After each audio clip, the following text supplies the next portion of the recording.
na casa do Senhor, também com as nossas contribuições, amém? Glória a Deus. Nós iremos ler em Josué,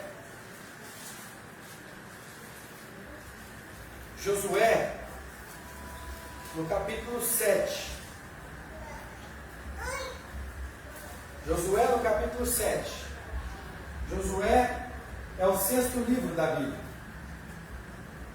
Depois de Deuteronômio, Gênesis, Êxodo, Levítico, Números, Deuteronômios e Josué.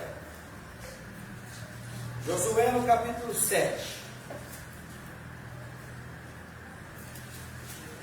Josué capítulo 7. Quem encontrou, diga amém. Quem não encontrou, diga misericórdia. Amém. Achei. Quase que falei misericórdia. Glória a Deus. Show. Josué capítulo. Josué capítulo 7. Aqueles que não têm Bíblia em papel, mas têm o seu celular, baixa o aplicativo da Bíblia Sagrada. É fácil hoje. Nós temos toda uma modernidade à nossa disposição. Amém?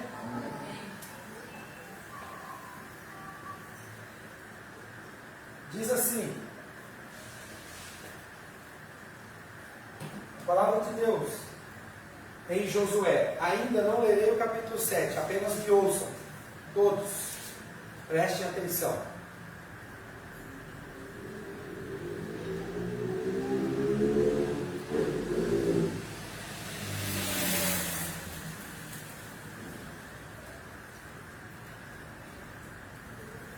O tema da mensagem de hoje é: o meu pecado prejudica a mim e aos que estão em meu redor. O tema da mensagem é: o meu pecado prejudica a mim e os que estão ao meu redor.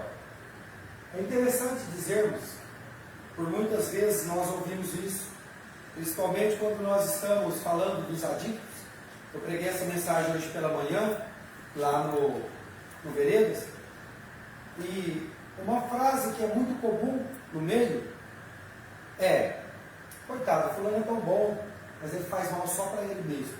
Isso não é uma verdade, isso é uma mentira, porque aquele que faz uso de droga, de bebida, outros vícios, do cigarro, dos jogos, da pornografia, enfim, qualquer tipo de vício, ele destrói a sua vida primeiramente, claro, mas por consequência ele começa a arrastar os familiares, ele começa a arrastar as pessoas que o amam. E a palavra de Deus vai deixar muito claro isso para nós nessa noite. Então, é engano das pessoas que assim dizem: fulano é muito bonzinho, mas ele faz mal só para ele mesmo. Não é verdade, porque eu sofro com aqueles que eu amo. Então, a palavra de Deus também diz em Corinto que nós somos membros de um só corpo, e que se um membro do corpo dói, todo o corpo sofre com ele. Não é verdade?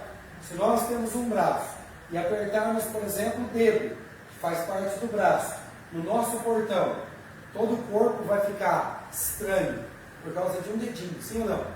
Se nós formos lá fazer unha lá na EMA, não, porque a EMA não faz isso, né, tio? Mas se for na manicure, e a manicure pegar aquele bifezinho que a gente fala, e as mulheres falam bife, nossa, fulano tirou um bife do meu dedo, aquela cutícula, aquele cantinho de unha, e dá aquele unheirozinho, todo o corpo fica esquisito, porque incomoda, sim, não, mulheres? Então, se nós somos membros de um só corpo, quando um dos membros não está bem, todo o corpo padece. E se um familiar nosso está numa condição ruim, todos nós sofremos juntos, amém? Olha o que está escrito. Não precisam acompanhar ainda. A palavra de Deus diz que em Josué no capítulo 6 vai fazer a narrativa ali das muralhas de Jericó. Um texto muito conhecido, todos conhecem, que o povo de Israel atravessou o Mar Jordão a seco, como foi feito com Moisés no Mar Vermelho, o Rio Jordão. Agora eles atravessam o Jordão com Josué. E assim como no Mar Vermelho, Deus abriu as águas do mar para que o povo pudesse passear a pés enxutos, também agora em Josué, na travessia do Rio Jordão para a Terra Prometida, Deus fez o mesmo milagre, agora com um rio chamado Jordão. E aquele povo passou a pés enxutos. E quando eles passam pelo caminho e atravessam então o Jordão, eles estão naquilo que seria chamada a terra prometida, a terra que Deus deu para eles há 40 anos atrás. Que na verdade a travessia seria de 40 dias no deserto, mas demoraram 40 anos por causa da sua desobediência. E a palavra de Deus diz que por causa da desobediência, todos os adultos daquela geração que saiu do Egito morreram, com exceção de Josué e Caleb. Josué, sendo um desses adultos que permaneceu, atravessa o rio Jordão e alcança a terra prometida, coisa que Moisés não pôde fazer por causa de um pequeno deslize, de uma desobediência. A desobediência é algo terrível na nossa vida. Ela pode trazer consequências terríveis. Então agora esse povo está na terra prometida, mas a primeira cidade a qual esse povo tem que enfrentar chama-se Jericó. E a palavra de Deus então narra no capítulo 6 que Jericó é uma cidade fortificada, onde ela tem muros altíssimos e há grande multidão por trás desses muros. E essa multidão já sabia que o povo de Israel, que era uma grande multidão, marchava contra Jericó.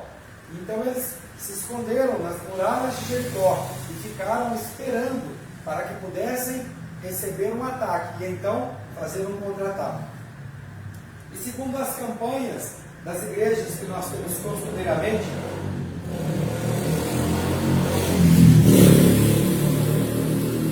a palavra de Deus narra que Deus deu uma instrução. Falou para eles: vocês colocarão os sacerdotes na frente do povo, junto com a Arca da Aliança, e esses sacerdotes tocarão trombetas. E quando eles tocarem trombetas, as muralhas cairão, sim ou não? Sim. E quantos dias eles rodearam Jericó para que as muralhas caíssem? 7. Quanto? 7. Segundo a igreja? 7 dias. Vocês precisam ler mais Bíblia. Eles rodearam a cidade de Jericó 13 vezes. Durante 7 dias, eles rodearam a cidade, mas deram 13 voltas em Jericó. Por quê? Do primeiro ao 6º dia, eles rodearam uma vez por dia e voltaram para o acampamento. No 7º dia, no único dia, eles rodearam 6 vezes. Perdão, 7 vezes. Então 6 com 7, 13 vezes. Mas as igrejas fazem campanha de 7 voltas de Jericó.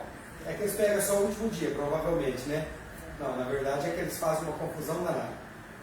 Mas apegando aos detalhes. E a palavra de Deus diz que então, depois do povo simplesmente rodear as muralhas de Jericó, vem abaixo. E então aquele povo de Deus, preparado e armado, vão e possuem a cidade de Jericó. E eles então vencem todo aquele povo.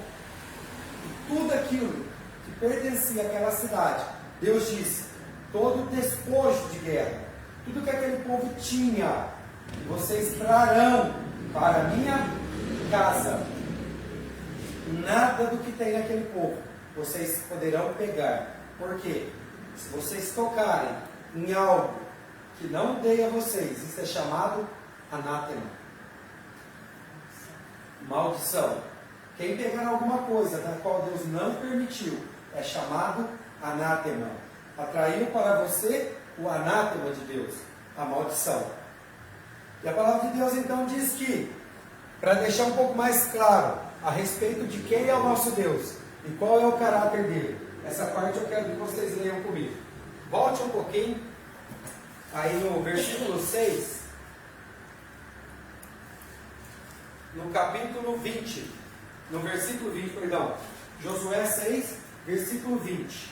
Quem encontrou? Diga amém. Amém. Gritou, pois, o povo, e os sacerdotes tocaram as trombetas. Tendo ouvido o povo o sonido da trombeta, e levantando grande grito, ruíram as muralhas, e o povo subiu à cidade, cada qual em frente de si, e a tomaram. Tudo quanto na cidade havia destruíram totalmente. Preste atenção nisso. Tudo quanto havia na cidade destruíram totalmente a fio de espada, tanto homens como mulheres, tanto meninos como velhos, também bois, ovelhas e jumentos. Uau! olha quem Deus mandou matar. Todo o povo, homens e mulheres, crianças e velhos, e todos os animais daquela terra. Uau! Diga comigo assim, uau! Uau!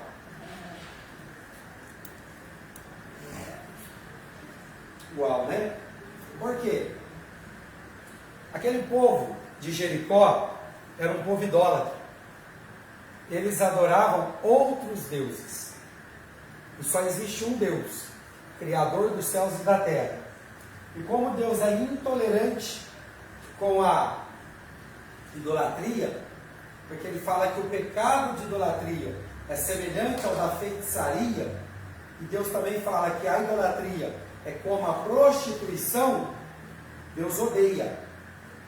Mas Deus pode odiar alguma coisa? Sim, Deus odeia idolatria e Deus odeia homens, conforme está escrito em Malaquias. Ninguém precisa levantar a mão, porque não é uma assalto. Quando fala Malaquias, o povo já fala, né? Trazer todos os dias não é um assalto. Malaquias, no capítulo 1, versículo 1, diz assim: Deus amou Jacó, mas odiou Esaú. Deus pode odiar alguém? Claro que pode. Esse povo, Deus odiou, a ponto de matar homens, mulheres, crianças, velhos e todos os animais. Por quê? Para que não brotasse descendência nenhuma e possibilidade nenhuma de que alguém pudesse ficar vivo para voltar a adorar falsos deuses. Então, quando Deus quer arrancar o mal, Ele arranca pela raiz. Esse é o caráter do nosso Deus. É assim que Deus trabalha. E aí nós temos outro engano que a igreja despreparada por vezes prega, é assim, ó: Deus ama todo mundo. Todo mundo é filho de Deus. Nananina, não.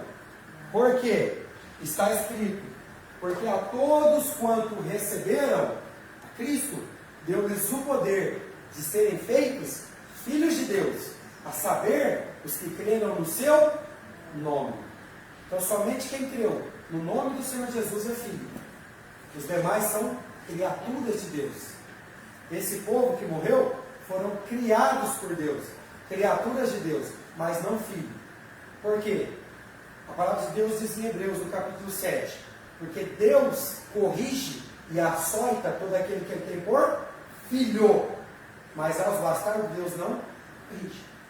Deus deixa se lascar, desculpa da expressão.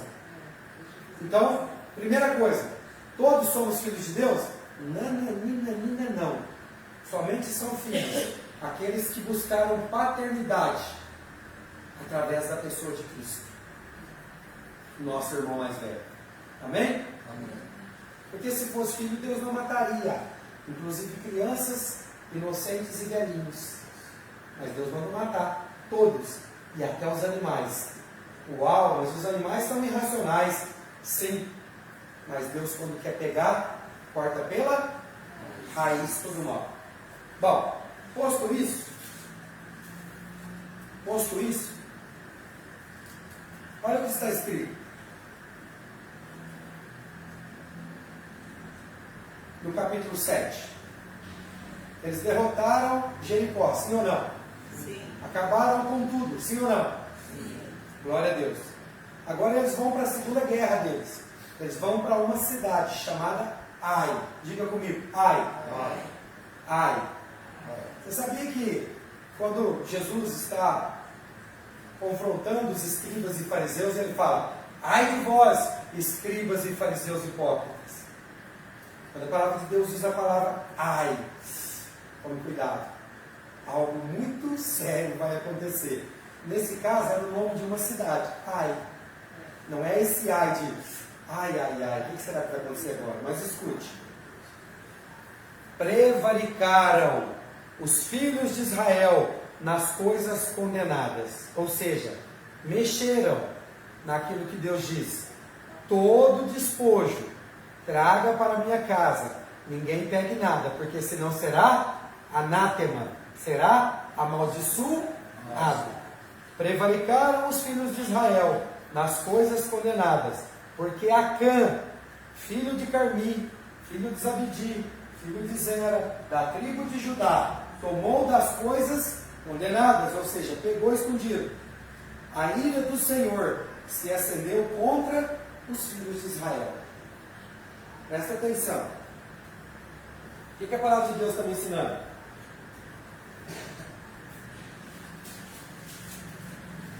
Um homem chamado Acã, e aí depois fala da linhagem dele, que é filho de Carmi, filho de Zebedia, filho do neto, do bisavô, do tataravô, pegou das coisas que Deus condenou e disse: ninguém pode mexer, é anátema, traz para minha casa.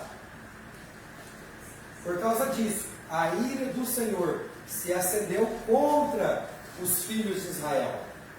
Um homem pecou, e a ira de Deus se acendeu contra quem? Toda a tribo de Israel. Toda a tribo. Pecado de um homem. Enviando, pois, Josué de Jericó alguns homens a Ai, que está junto a Bet-Aven, não? Ao oriente de Betel, falou-lhes, dizendo: subi e espiar a terra. Como fizeram com Jericó, lembra? Os 2 espias de Jericó, vai lá, encontra Raab, a prostituta, aquela coisa toda. Mesma coisa, foram lá espiar. E voltaram a Josué e lhe disseram: não suba todo o povo. Não suba todo o povo. Subam uns 2 ou 3 mil homens a ferir a Ai. Não fatigueis ali todo o povo, porque são poucos os inimigos. Diferente de Jericó, que era gente demais, ele está falando: Ai está na nossa mão, Ai está tranquilo. Ai tirou as vestes e se prostrou em terra sobre o rosto perante a arca. Deixa sua mãe daí, faz uma coisa por vez, deixa o celular assim. Coisa. Você já começou a gravar? Você está de muito parabéns. Deixa eu ajudar esse menino aqui. O cameraman, ele é meio devagar. Só a linha. Tá certo? Tem que habilitar a rotação. Ó, então Josué rasgou suas vestes e prostrou em terra sobre o rosto perante a arca do Senhor até a tarde. Ele e os anciãos de Israel, e deitaram pó sobre a cabeça. Rasgar as vestes, jogar cinza ou terra sobre a cabeça era um sinal de uma grande revolta, um sinal de humilhação perante Deus. Eu fiz isso lá na roda de fogo, no dia que puseram fogo no sofá. Rasguei as minhas vestes, uma camisa, cortava uma camiseta, rasguei, peguei cinza do sofá e joguei na cara, como um louco. Josué fez, eu posso fazer também. Josué era louco e eu sou chapado, né, Léo? Chapado em Jesus Cristo, amém? Amém. Disse Josué: ó, agora o cara vai falar com Deus, porque geralmente quando as coisas dão errado, a primeira coisa que a gente fala é com Deus, né? A gente não vai ver o pecado. Ah, Deus, por que o Senhor fechou a porta? Ah, Deus, por que na minha vida não acontece isso? Ah, Deus, por que não muda tal circunstância? Ah, por que fulano não liberta? Ah, olha o Josué aqui, ó. O pobre coitado Josué disse assim: ah, Senhor, por que fizestes esse povo passar o Jordão para nos entregares nas mãos dos amorreus, para nos fazerem perecer ou morrer? Tomara nos contentáramos como ficarmos da além do Jordão. Era melhor nós ter ficado no Egito. O Senhor nos trouxe aqui para nos matar. É isso que ele está falando. Ah, Senhor, o que direi? Pois Israel virou as costas diante dos inimigos, ou seja, eles fugiram, ficaram com medo. O que aconteceu? Ouvindo isso, os cananeus e todos os moradores da terra nos cercarão e desraigarão o nosso nome da terra. E então, o que farás ao teu grande nome? O Josué está preocupado com a moral de Deus. Ai, Deus, nós começar a perder as guerras agora, o povo vai começar a rir do nosso nome, o povo de Israel. Cadê o povo de Israel? Cadê o Deus de Israel? É disso que ele está reclamando aqui. Então disse o Senhor a Josué, porque Deus ouve as nossas orações, mesmo as lamentações. Levanta-te. Por que está prostrado assim sobre o rosto? Ou como se diz, seja macho. Agora eu vou falar que você. Igual ele fez com Jó. Jó, seja homem, cinja os seus lombos que eu vou falar contigo. Jó 38, 37. Aquilo que eu lhes ordenara, pois, tomaram das coisas condenadas e furtaram e dissimularam e até debaixo da sua bagagem o puseram. A Deus falando, sabe qual que é o problema? Um pecadinho escondido. Sabe aqueles pecados escondidos? Que todo mundo comete, ninguém está vendo. Quando é casado, minha mulher não está vendo, meu marido não está vendo, a mamãe não está vendo, o irmãozinho não está vendo, ninguém está vendo. Mas tem um problema. Sempre tem mais gente, tem 3 testemunhos do seu pecado: você, Deus e o diabo. Sempre tem testemunho do nosso pecado, né, Léo? Quem comete o pecado, Deus e o diabo. Sempre tem. Terrível, mas tem. É bíblico. Olha o que aconteceu. Então guardaram. Debaixo da bagagem puseram. Pelo que os filhos de Israel não puderam resistir o inimigo. Ó, a nação toda não pôde resistir o inimigo. Viraram as costas diante deles, ou seja, teve que fugir. Porquanto Israel se fizera condenado. Israel era todo o povo, milhões e milhões de gente. Todo o povo se fez condenado por causa do pecado de Acã. Um homem chamado Acã trouxe maldição para toda uma nação. Imagina o Lula, hein? Corta aí, produção. Pecado de um só homem condenou toda a nação. Vamos falar dos nossos aqui, né? Deixa para lá. Presta atenção. Israel se fizera condenado, já não serei convosco. Ó, Deus se afastou da presença do povo por causa do pecado. Já não serei convosco se não eliminardes do vosso meio a coisa roubada. Deus está falando, ó, tem jeito para vocês ainda. Vocês só precisam tirar do meio de vocês aquilo que foi roubado. Simples assim. Dispõe-te, ou seja, levanta-se, santifica o povo e diz: santificai-vos para amanhã. Santificar aqui significa que o povo troca suas vestes, tome banho, que santificar é a mesma ideia de purificar, tome banho para se purificar, e os homens não possuam a sua mulher durante a noite. Isso é santificar-se, tá bom, querido? Quando Deus falar santifica-se, toma banho, troca as suas vestes sujas do pecado, e se tiver com roupa suja, com subaqueira, troca essa também, e não toque na bebida, pelo menos por uma noite. Amém? Amém. Isso é santificar-se. Santifique-se para amanhã, porque assim diz o Senhor Deus de Israel: há coisas condenadas no vosso meio, ó Israel, e os vossos inimigos não podereis resistir, enquanto não eliminardes do vosso meio as coisas condenadas. Pela manhã, pois, vos chegareis, segundo as vossas tribos, e será que a tribo que o Senhor designar por sorte se chegará, segundo as famílias, e a família que o Senhor designar se chegará por casas, e a casa que o Senhor designar se chegará homem por homem. Aquele que for achado com a coisa condenada será queimado. Como? Será? Não, mas espera lá, vamos ver quem mandou queimar. Foi o diabo? Não. Ó, porque a tribo que o Senhor designar, por sorte, se chegará, segundo as famílias. E a família que o Senhor designar, por sorte, se chegará por casas. E a casa que o Senhor designar, se chegará por homem. E o homem, aquele que for achado com a coisa condenada, será queimado. E tudo quanto ele tiver, porque violou a aliança do Senhor e fez loucura em Israel. Uau! Diga, ai. Quem designou? Foi o diabo. Quem mora no inferno? Não é Satanás, o diabo? E não é lá que a gente diz que tem fogo? E que aqueles que forem condenados ao fogo do inferno perecerá eternamente no inferno? Mas quem mandou pôr fogo aqui? Deus. não o diabo. Ele nem apareceu na história, porque a palavra de Deus diz: dura coisa é cair nas mãos do Deus justo. Das mãos do diabo até que não é muito ruim, não. Não é bom.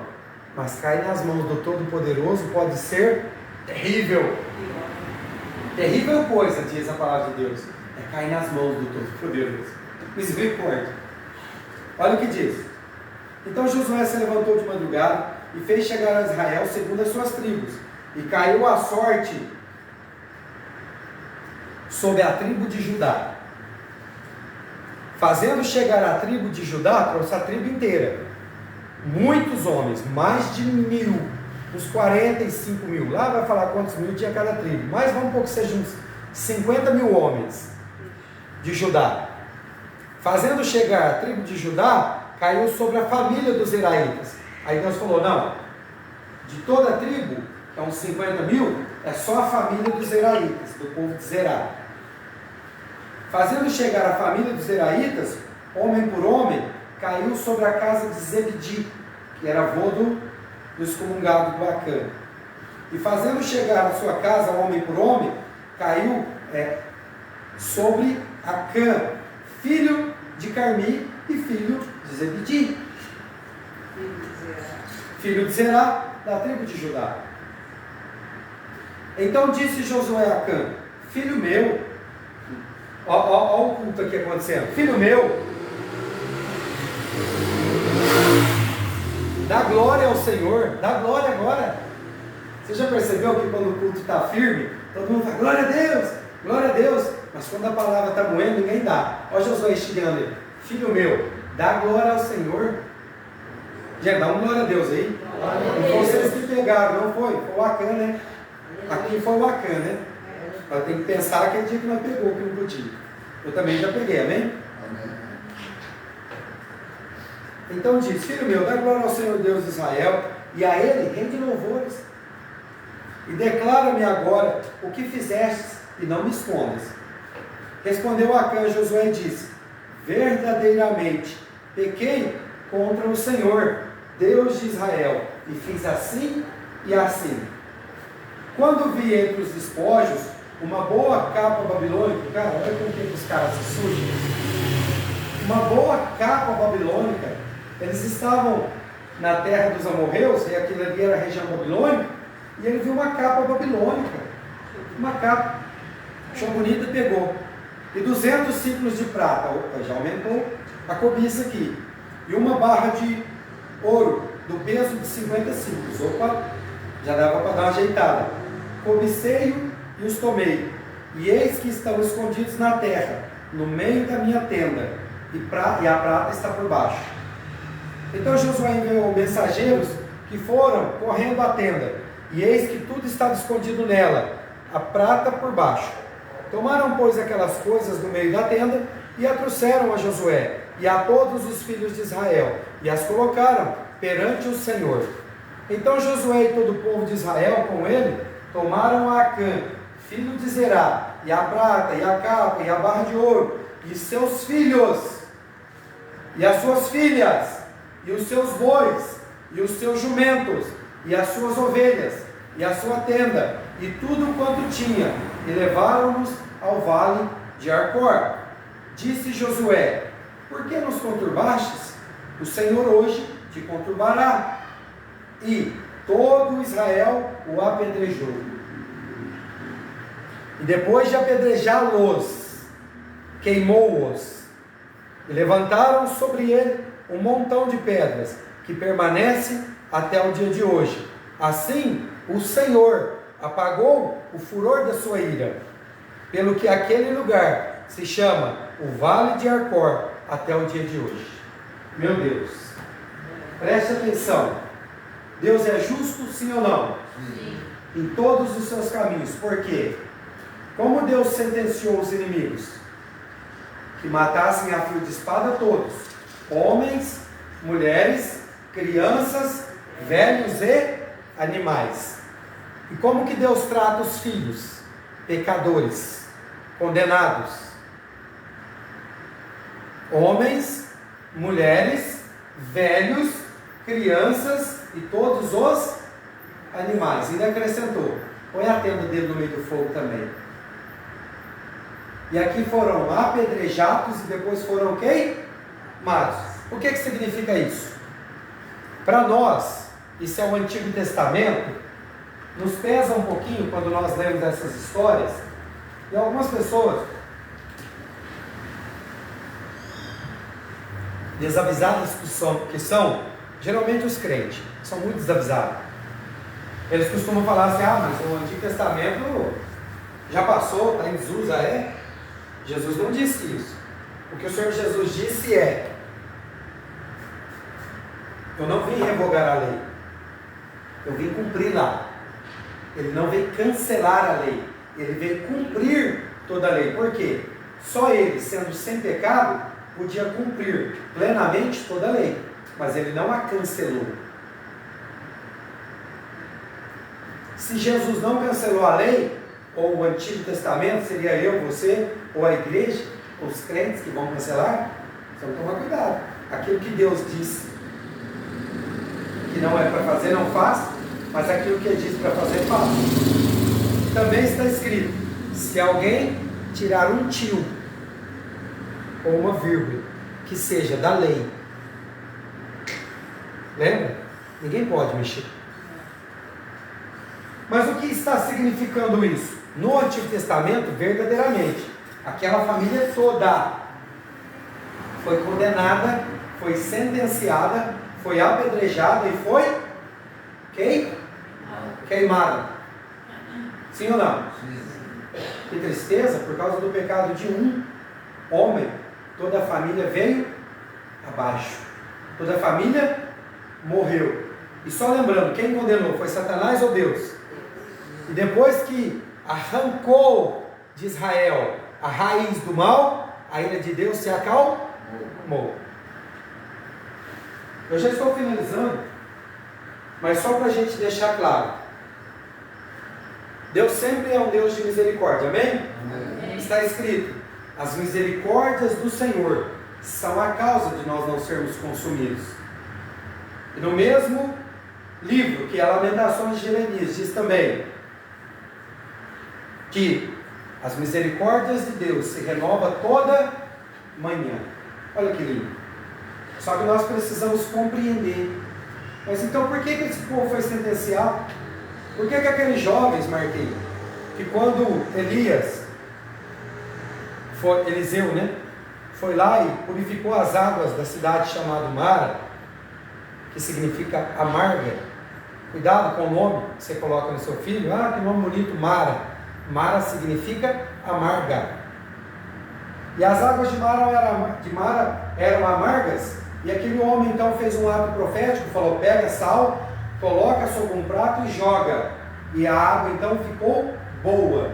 Ou seja, a água ficou potável, ficou boa para beber. E aquele homem então, transformando, fazendo um grande milagre naquele lugar. Ele deixa aquele lugar e intenta para ir para o seu lugar, porque ele só estava de passagem.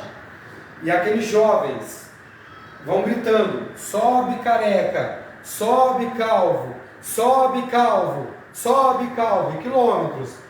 E os jovens daquela cidade, sobe calvo, humilhando aquele homem que acabava de transformar e fazer um grande milagre. Mas agora a ingratidão daqueles jovens que seguem ele por quilômetros e quilômetros. Vai embora, careca, vai embora daqui, careca, porque ele era careca. Vai embora, careca. E aquele homem, cheio do Espírito de Deus, olhou para trás e sentenciou de morte aqueles jovens. E a palavra de Deus diz que 2 ursas saíram do nada e destraçalharam aqueles jovens. Se não me falha a memória, 42 jovens. Nossa, mas que Deus é esse? É o Deus da Bíblia. O Deus da Bíblia que eu leio, que sentencia pessoas más à condenação. Né, Marquinhos? Porque o que acontece? Marquinhos está dormindo, como sempre. Escuta uma coisa. Deus quer nos salvar, sim ou não? Porque o que está escrito em João 3,16?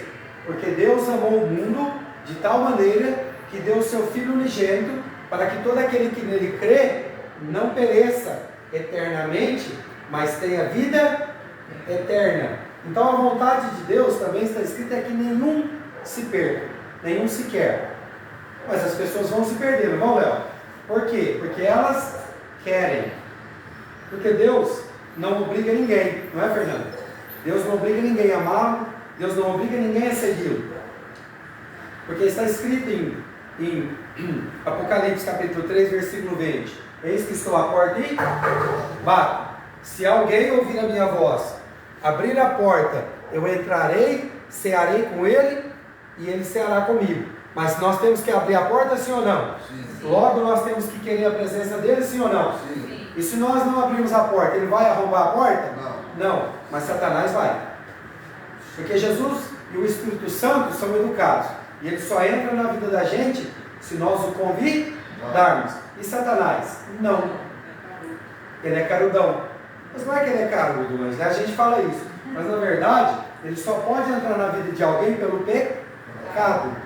Porque o pecado é a chave que Satanás tem para abrir a nossa porta e fazer todo o estrago dentro da nossa casa. Ele se acha o direito de invadir. Não, ele tem o direito de invadir, porque isso chama-se legalidade.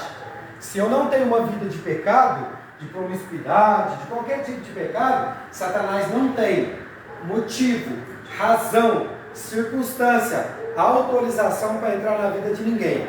O único que foi dado a ele, por um propósito de Deus, permissão para fazer, foi com Jó, por propósitos eternos. Mas ninguém pode ser perturbado por Satanás, se não tiver dado legalidade para o mesmo.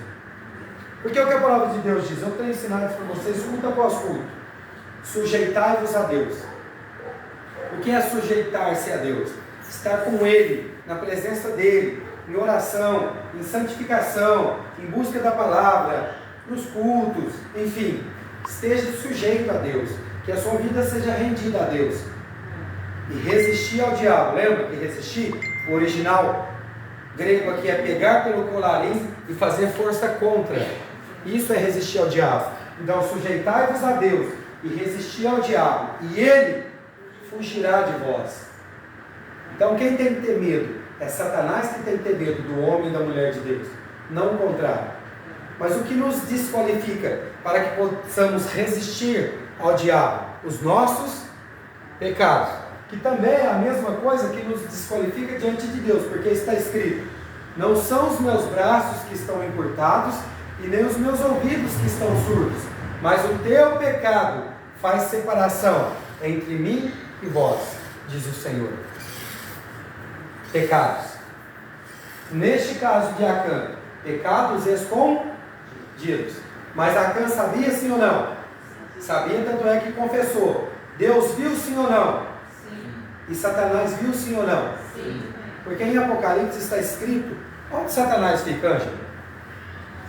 Ele fica ao derredor da atmosfera, né, da nossa... Isso. Isso. Onde fica Satanás? O pessoal costuma falar que ele fica no inferno, sim ou não? Sim. Mas não é verdade. Você não vai ver um texto bíblico falando que Satanás está no inferno. Até porque o inferno é a sepultura. O inferno é a sepultura. Sepultura de quem? Daquele que não aceitou Cristo como Senhor e Salvador.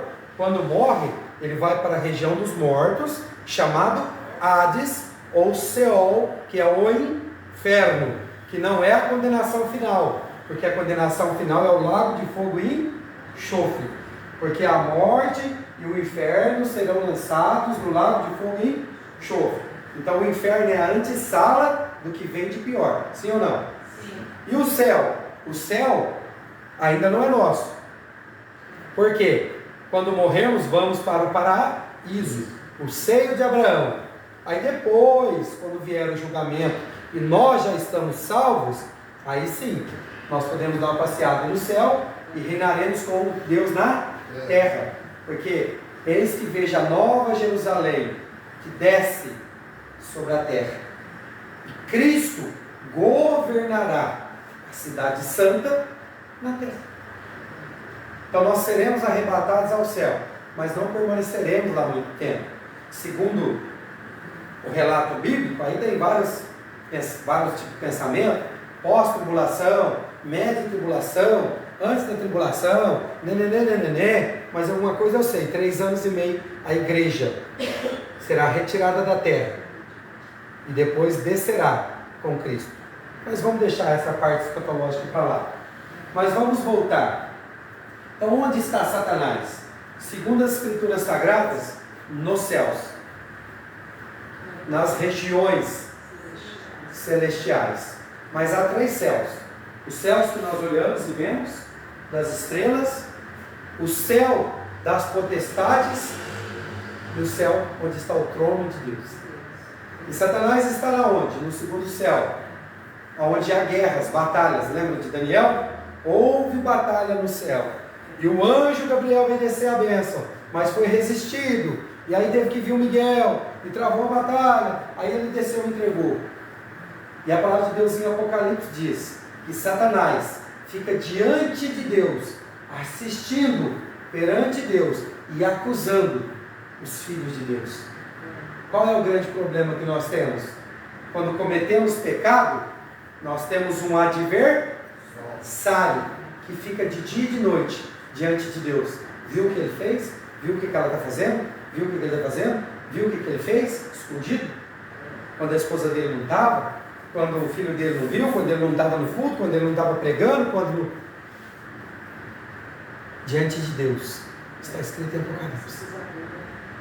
Uau! Então nós precisamos entender.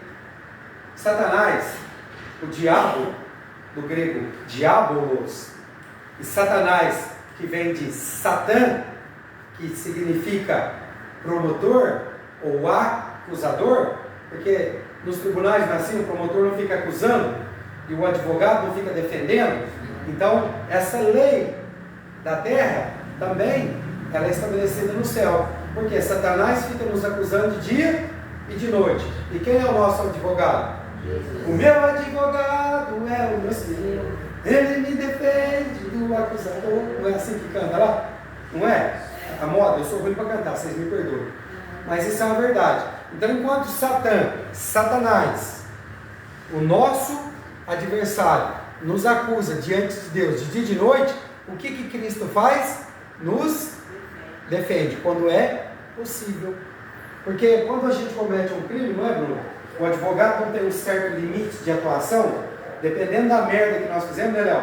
Dependendo do tamanho da caca que fizemos, o advogado, por mais que ele se defenda, o que ele vai fazer? Ele vai conseguir dar uma maciada na sua sentença, mas te livrar da cadeia não vai não. Te livrar de tomar uma surra do chicletão não vai também não. Sim ou não? Sim. Então Jesus, o que ele faz? Quando é filho, Deus mesmo açoita, porque está escrito em Hebreus: eu, o Senhor, açoita e corrige todo aquele que eu amo e tenho por filho. Mas e quando não é de Jesus? Aí Satanás, ó, desce a pancada e ele não tem dó. Então qual que é o segredo para a gente terminar? Sermos de Jesus, sermos ovelhinhas de Jesus. Porque se nós não formos de Jesus, como já dizia aquele louvor antigo da época da Ângela, a coisa tá feia, a coisa tá preta, quem não for filho de Deus tá na unha do capeta. Você não lembra desse louvor? Não é um louvor, é uma canção do Tião Carreiro Fardinho, se não me falha a memória, mas que para mim é um louvor, que eu acho tão, assim, tão coerente para as nossas práticas cristãs. E agora, só para a gente finalizar, basta ser filho de Deus? Obedecer. Porque Deuteronômio capítulo 28, versículo 1 diz assim: se atentamente ouvires a voz do Senhor teu Deus e cumprirdes todos os seus mandamentos, todas essas bênçãos virão e te alcançarão. 14 bênçãos. Abençoado será o seu campo, a sua cidade, a sua maçadeira, o fruto do teu ventre, o fruto do ventre dos seus animais, da sua vaca, e um monte de bênção. 14 versículos de bênção. Mas a partir do verso 15, fala: porém, se não obedecerdes aos mandamentos do Senhor teu Deus, todas essas maldições virão e te alcançarão. Maldito será na fazenda, maldito será no campo, maldita a sua amassadeira, maldito o fruto do seu ventre e do ventre dos seus animais. Você terá úlceras. Aí vai do 15 ao 64, se não me falha a memória. É muito mais maldição, é muito mais pancada na sua canela, para ver se você vira gente, ou na nossa canela, para ver se a gente endireita, do que bênção, sim ou não? Sim. Então cuidado. E vamos só lembrar, Deuteronômio capítulo 28, leiam isso em casa, Deuteronômio capítulo 28 inteiro, e compreenda, Satanás não está na história. Quem dá é Deus, e quem bate é Deus. Quem dá bênção é Deus, e quem amaldiçoa é Deus. É forte falar que Deus amaldiçoa, né? Mas lê a Bíblia. É que a tradução bíblica para nós, amaldiçoar, é meio forte, mas a verdade é assim, ó. Deus dá bênção para os obedientes, mas corrige, açoita, quebra, leva o cara no pó, para ver se o cara cria vergonha, e se lembra da onde ele caiu, para que ele possa fazer o caminho de volta. Deus não quer matar ninguém, mas ele vai lá, tira um emprego, o cara não entende que é Deus que está lá, pensa que é o diabo. Aí ele vai lá, o cara continua sendo arrogante, prepotente, Deus vai lá e coloca um câncerzinho, coisa miúda, porque para Deus é assim, ó, acaba o câncer. Aí o cara não entende, continua arrogante, prepotente, não sei o que. Daqui a pouco Deus vai, permite o casamento, e aí vai, e a coisa vai piorando. Aí o cara vai, rapaz, minha vida está desgraça. Olha, eu comprei um carro fundido, aí eu só tinha aquele dinheiro e minha bicicleta quebrou, e agora eu não tenho pneu, e agora me deram pneu, quando me deram pneu novo, pela misericórdia de Deus, a câmara de ar estourou. Eu já não sei a quem pedir mais. Aí daqui a pouco conserta a cama de ar, porque acham um filho de Deus que conserta essa cama de ar. Daqui a pouco, na hora que olha, a mulher fala, bem, é o último copo de arroz que nós vamos fazer. Comeremos e morreremos. Não. Aí, sabe quando a coisa está ruim? Está ladeira abaixo? Aí fala assim, desgraça para pouco é bobagem. É desse jeito. Por quê? Porque Deus é mau? Querido, deixa eu já dar a última, essa é a última mesmo. É a última chave da noite que eu vou dar para você.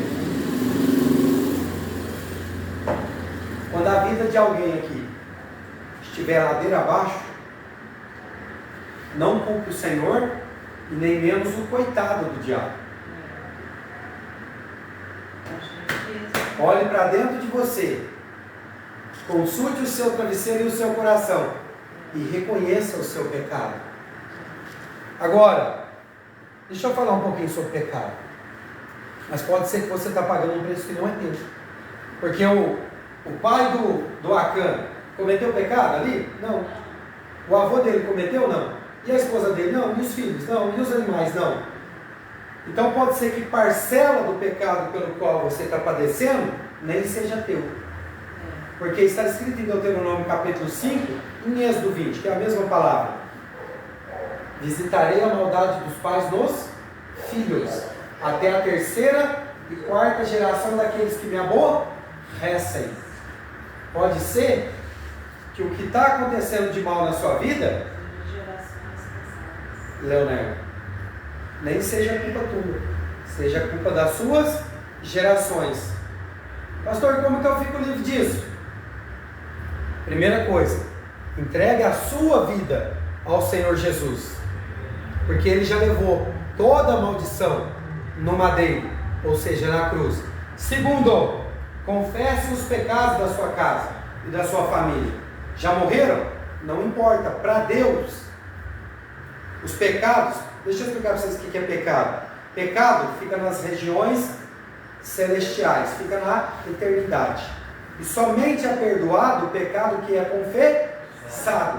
Porque todo aquele que confessa e deixa, alcança misericórdia. Mas o pecado que talvez eu, você, ou os nossos pais, avós, bisavós cometeram lá em 1900 Guaraná de rolha, do qual nós nem conhecimento temos, ainda continua vagando. E Deus está esperando alguém entender quem é Ele, o caráter dele, como que funciona o mundo espiritual, para dizer, Pai, perdoa primeiramente os meus pecados, que não são poucos. Segundo, perdoa os pecados dos meus pais. E se souber de algum, fale daquele. Ó, ela fez isso, ela foi idólatra, ela foi macumbeira, ela se deitou, ela se prostituiu, ela adulterou. Se souber, fale. Se não souber, seja geral. Perdoa os pecados dos meus avós. Se souber de algum, meu avô matava gente, meu avô derramou sangue inocente, a minha avó gostava de mexer nos pauzinhos, minha avó benzedeira, sei lá. Lembre-se, se não souberem, sejam gerais. Perdoe os pecados dos meus avós. Perdoe os pecados dos meus bisavós, na mesma sequência, na mesma linha de raciocínio. E perdoe os pecados dos meus tataravós. Mas o segredo de tudo, gente, de tudo, é entregue teu caminho ao Senhor, confia nele, e o mais ele fará sobressair a sua justiça, como o sol do meio-dia. Esse é o segredo.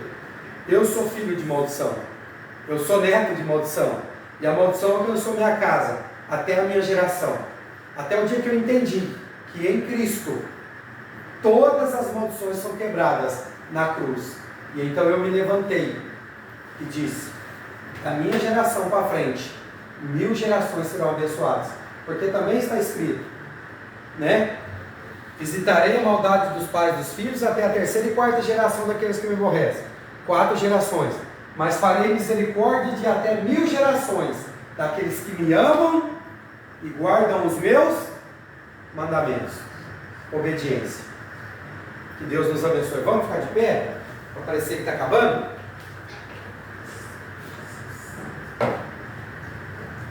Glória a Deus. Glória a Deus. Ei, Deus poderoso, só o Senhor para nos livrar de tanto pecado. Santo é Deus. Mas a palavra de Deus diz: se confessarmos o nosso pecado, Ele é fiel e justo para nos perdoar de toda injustiça. Então é só confessar, querido. O problema é que a gente comete o pecado e às vezes só para de fazer o pecado, mas a gente não confessou o que fez. Nós precisamos confessar, porque está escrito: todo aquele que confessa e deixa, alcança misericórdia. Amém? Amém. Só pôr uma moda aqui para nós terminarmos. Glória a Deus. Glória a Deus.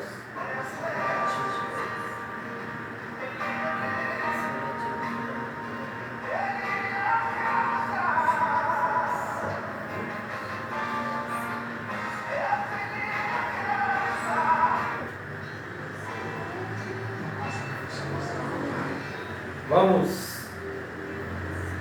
louvar a Deus com esse louvor tão lindo. Nós somos pobres e pecadores. Deus nos ama. Cante a Ele, levante suas mãos, feche seus olhos. Cante a Deus. Sim, Senhor, nós te amamos. Nós somos falhos. Nós merecemos, Pai. Deus te ama, querido. Ele quer o melhor para você. Nós estamos fortes. É porque Ele nos ama. Sim, meu Pai. Obrigado pelo teu remédio. Se eu estou caído, Ele não deixa de me amar. Ele não deixa de te amar quando você está fraco. Sem o seu amor, sem o seu perdão, o que seria de mim? Deus te amou tanto Deus me amou tanto, que entregou seu filho para morrer em meu lugar. Ele mandou o filho para morrer no teu lugar. Então diga: Deus me ama. Ele te ama. Incondicional. Ele te ama. E o amor dele é tão grande. É incondicional. Ele está sempre de braços abertos. Creia nessa palavra. Agradeça a Deus que está sempre de braços abertos para te receber. Ele sacrificou o filho dele numa cruz uma morte dolorida, uma morte de vergonha, uma morte de cruz, por causa do meu e do teu pecado. Renda-se a Ele nesta noite, querido. Faça uma aliança com Jesus nessa noite, para que Satanás não encontre lugar de acesso na sua vida. Confesse os seus pecados nessa noite. Fale com Deus, Pai, me perdoe por esse e esse pecado. Purifica o meu coração, Pai. Espírito Santo de Deus, venha habitar em mim. Venha, Espírito Santo. Sim, somos falhos e não merecemos, mas o Senhor nos ama, Pai. Muito obrigado. Obrigado, meu Jesus. Eu estou de pé. Deus me ama. E se nós estamos fracos e caídos?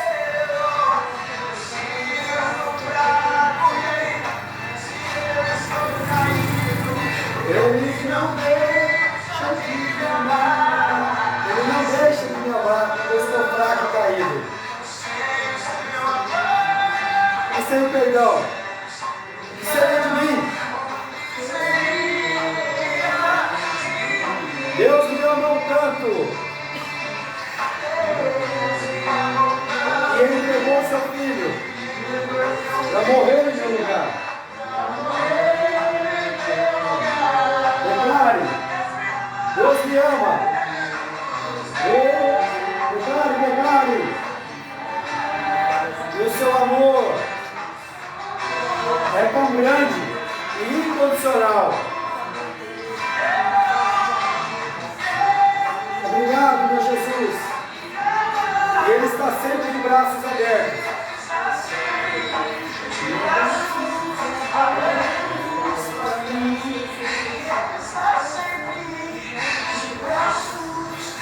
Dê um abraço em você mesmo, como se você estivesse abraçando Jesus, que está sempre de braços abertos para ti. Abrace Ele, sinta o perfume dEle, sinta a presença dEle e agradeça, porque Ele está sempre de braços abertos para te receber, como Ele recebeu o filho pródigo. Obrigado, meu Deus.